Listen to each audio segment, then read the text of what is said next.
زندگی کا ایک مقصد طے ہو جانے کے بعد اپنے کاموں میں اس مقصد کو دوسرے تمام مقاصد پر اور دنیا کے فائدوں پر عملی اعتبار سے فوقیت دینی چاہیے، لیکن ایسا کرنے کے لیے نیت خالص ہونا شرط ہے۔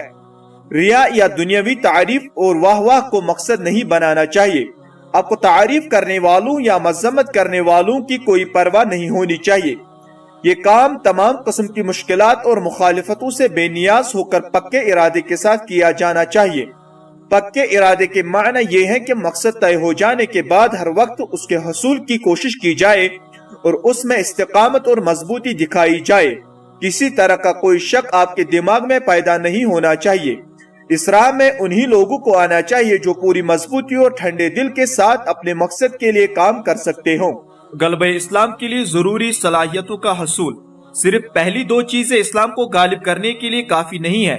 اسلام کو غالب کرنے کے لیے ضروری ہے کہ آپ میں اونچے درجے کے اجتہاد کی صلاحیت موجود ہو، آپ زندگی کے مختلف میدانوں میں رہنمائی اور تعمیر نو کا کام انجام دے سکے۔ اس لیے کہ مسلمانوں کا اصل زوال اس وقت شروع ہوا جب مسلمانوں نے تحقیق و اجتہاد کے دروازے بند کر دیے۔ دنیا کے جن ممالک میں اسلام کا چلن بند ہوا ہے اس کی وجہ صرف یہ ہے کہ مسلمانوں نے اجتہاد کو ختم کر دیا اور دنیا کی کوئی رہنمائی نہیں کی۔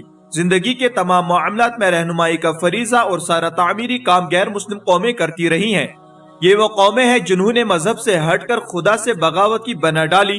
مسلمانوں نے اجتہاد کے دروازے بند کر کے مغربی علوم کے گھسنے کی راہیں ہموار کر دی، اور اس کے بعد پوری مسلم قوم نے اپنی تہذیب اور اصولوں کو جھٹلا کر مغربی تہذیب کو قبول کیا اور غلامی و محکومی کا توق گردن میں ڈال لیا۔ اور جب مسلمانوں کی حالت اس حد تک گر گئی کہ ان کا الگ وجود باقی رہنا بھی مشکل ہو گیا تو مغربی قوموں نے اپنا نظام تعلیم، نظام معیشت، نظام سیاست اور نظام قانون ہم پر لاد دیا۔ اب اگر ہم اسلام کو غالب کرنا چاہتے ہیں تو صرف فقہ اور حدیث کا مطالعہ کافی نہیں، بلکہ اس کے ساتھ زندگی کے موجودہ غلط نظام کی اسلام کے اصولوں کے مطابق تعمیر نو کی صلاحیت بھی موجود ہونی چاہیے۔ آپ اگر زندگی کے تمام شعبوں کو بدلنا چاہتے ہیں تو صرف چاہنے سے یہ تبدیلی نہیں ہو جائے گی، بلکہ اس کے لیے اجتہاد کی نیز معمولی صلاحیتوں کو پروان چڑھانے کی ضرورت ہے۔ اجتہاد کا مطلب صرف فقہ کو بدلنا نہیں، بلکہ زندگی کے تمام مسائل کو نئے سرے سے اسلام کے مطابق ترتیب دینا ہے۔ مقصد کے مطابق سیرت و کردار۔ صرف فکر کا درست ہونا کافی نہیں، بلکہ زندگی کا اس فکر کے مطابق ہونا ضروری ہے۔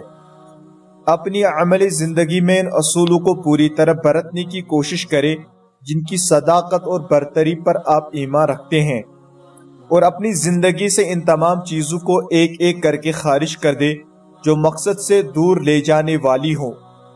ہر کام جو انسان اپنے عقیدے کے خلاف کرتا ہے اس سے اس آدمی کے اندر منافقت پیدا ہو جاتی ہے۔ یہ چیز آدمی کے کیریکٹر کو گھن لگا دیتی ہے اور پھر وہ کسی کام کا نہیں رہتا۔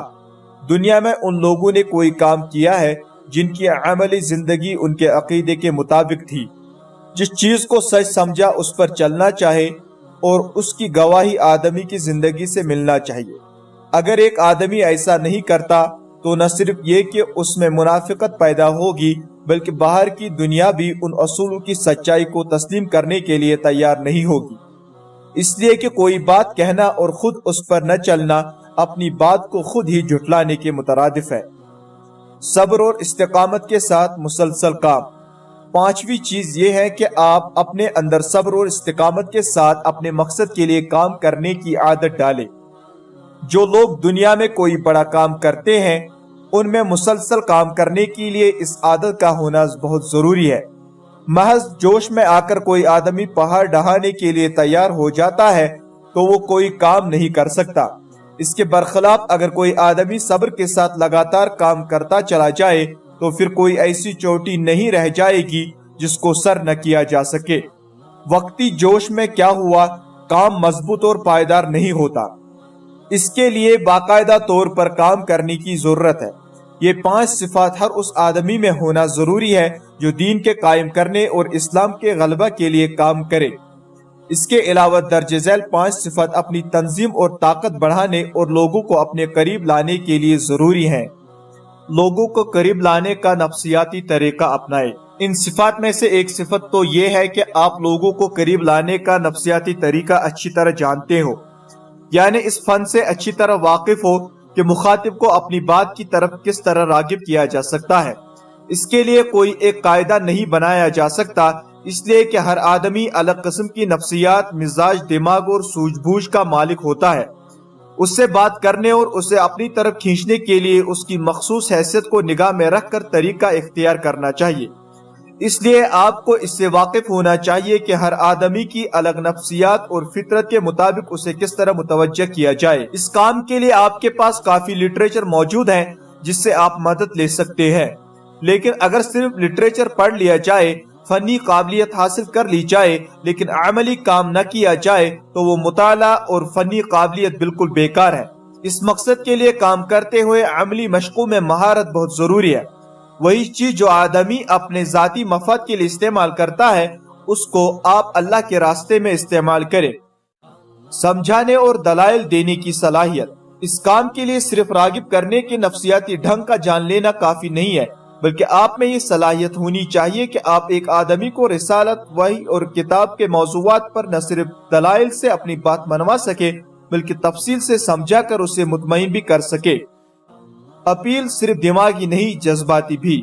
تیسری چیز یہ ہے کہ آپ کی اپیل صرف دماغی اور فکری نہ ہو بلکہ جذبات کو ابھارنے والی بھی ہو، اس لیے کہ انسان کی زندگی میں تبدیلی لانے کے لیے یہی دو چیزیں ہیں، ایک دماغ اور دوسرا دل۔ بہت سے لوگ دماغی اپیل سے مطمئن کانوینس نہیں ہوتے بلکہ انہیں جذباتی اپیل سے مطمئن کرنا ضروری ہوتا ہے۔ اس لیے آپ دماغ کے ساتھ دل کو اپیل کرنے کی کوشش کریں۔ دل سے اپیل کرنے کا مطلب یہ ہے کہ آپ کے تعلقات لوگوں سے خیر خواہی کی بنیاد پر ہوں اور آپ ان کا بھلا چاہے۔ آپ کا برتاؤ اتنا رفیقانہ اور ہمدردانہ ہو کہ وہ آپ کی ان خوبیوں سے متاثر ہو اور آپ کے ساتھ آ جائے۔ اپنے اندر اس خوبی کو پیدا کرنے کے لیے ضروری ہے کہ آپ ہمدرد دوست اور مخلص ساتھی بنیں۔ ہمدردی اور سچی محبت ایسی چیزیں ہیں جو سنگ دل سے سنگ دل آدمی پر اثر کرتی ہیں اور اسے موم بنا دیتی ہے۔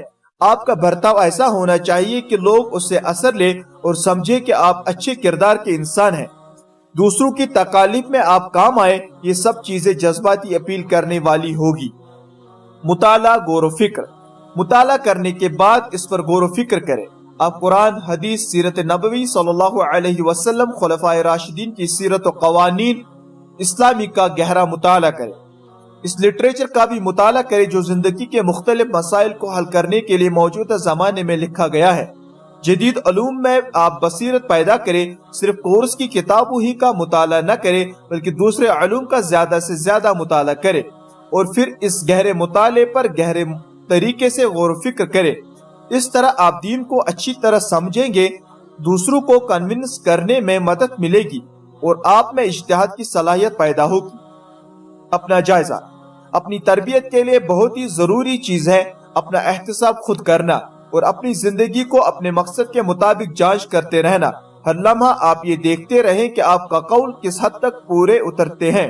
جہاں آپ کا ضمیر آپ کی خامیاں گنوائے وہاں تعویلات کر کے اس کا منہ بند کرنے کی کوشش مت کیجیے، اس لیے کہ ضمیر کی آواز کو بند کرنے کی کوشش ضمیر کو صلح دیتی ہے، اور اگر ضمیر کی آواز نہ دبائی جائے تو وہ آدمی کا بہت اچھا مربی بن سکتا ہے۔ اپنی خامیوں کا علم ہوتے ہی ان کی اصلاح کے لیے لگاتار کوشش کرتے رہنا ضروری ہے۔ اگر آپ نے اپنے ضمیر کی آواز کے مطابق اپنی خامیاں دور کرنا شروع کر دی تو آپ کا ایسا کرنا آپ کے اندر زبردست قوت ارادی پیدا کر دے گا۔ ذکر الہی۔ نماز، روزہ، تلاوت قرآن اور اللہ کا ذکر، یہ وہ چیزیں ہیں جو انسان کو یاد دلاتی رہتی ہیں کہ وہ کس کے سامنے جواب دہ ہے۔ اس کے ساتھ ہی انسان کو اپنے کاموں کا انجام بھی یاد دلاتی رہتی ہے۔ اگر آپ کبھی اپنی کسی غلطی پر غور کریں تو اس نتیجے پر پہنچیں گے کہ اس غلطی کے مرتکب ہوتے وقت آپ کے دل میں خدا اور آخرت کی یاد تازہ نہیں تھی۔ اگر یہ یاد تازہ رہے تو آدمی مضبوطی کے ساتھ صحیح راستے پر جمع رہتا ہے۔ اس کے لیے ضروری ہے کہ فرائض کے علاوہ نوافل کی بھی فکر کی جائے۔ خاص طور پر نفل روزے اس سلسلے میں بہت مددگار ثابت ہوئے ہیں۔ ان دعاؤں کو یاد کریں جو نبی صلی اللہ علیہ وسلم اپنی زندگی کے مختلف موقعوں پر پڑھا کرتے تھے۔ اس طرح آدمی ہر وقت اللہ اور آخرت کو یاد رکھتا ہے اور صحیح راستہ پر چلتا رہتا ہے۔ عملی کام۔ آخری بات یہ ہے کہ اپنے مقصد کے لیے عملاً کام کیجیے۔ اگر آپ سب کچھ جان لیں لیکن عملی کام نہ کریں تو ایسا علم بیکار ہے۔ آپ اپنا مقصد اسی وقت حاصل کر سکتے ہیں جب آپ اس کے لیے کام میں لگ جائیں۔ اجتماعی اصلاح کی سعی کیجیے۔ اجتماعی زندگی کا فائدہ ہی یہ ہے کہ آدمی کو ایسا ماحول ملتا ہے جو اصلاح میں معاون ہوتا ہے۔ جب آپ کے ساتھی آپ کی غلطیوں کی نشاندہی کرے تو ان کی اصلاح کی فکر کیجیے۔ اس طرح آپ ایک بہتر کردار کے مالک بن سکیں گے۔